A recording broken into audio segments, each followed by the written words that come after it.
کہ جیسے اللہ نے حکم دیا تو آپ کو اس آیت کی بڑی خوبصورتی سے سمجھ آ جائے گی. آپ کو کسی سے اس کے بارے میں پوچھنا بھی نہیں پڑے گا کہ جس طرح سے اللہ تعالیٰ نے حکم دیا ہے اس طرح سے اپنی کھیتی میں آؤ.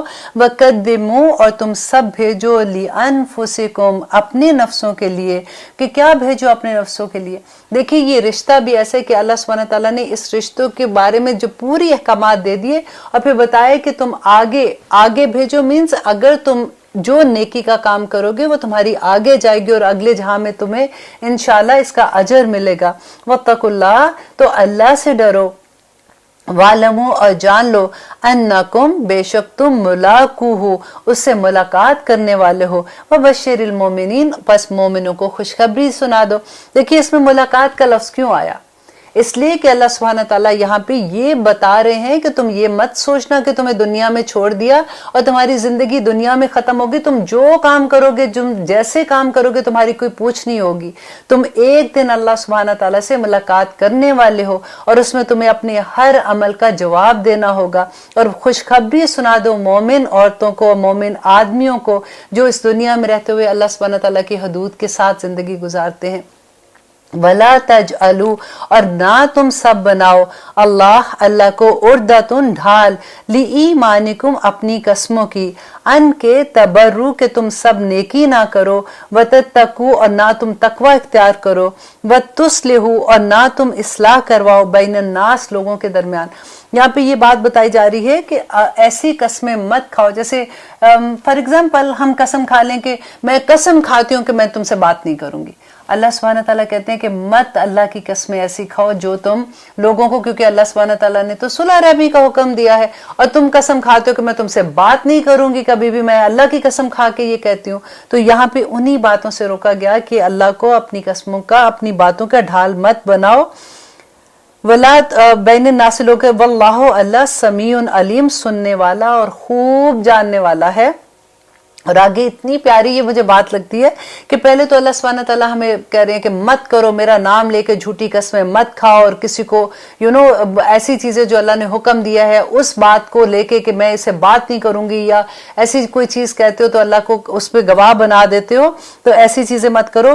لا یؤاخذکم نہیں تمہاری پکڑ ہوگی, اللہ نہیں تمہیں پکڑے گا اللہ باللغو فی ایمانکم تمہاری ایسی قسموں سے جو تم بے سوچے سمجھے کھا لیتے ہو.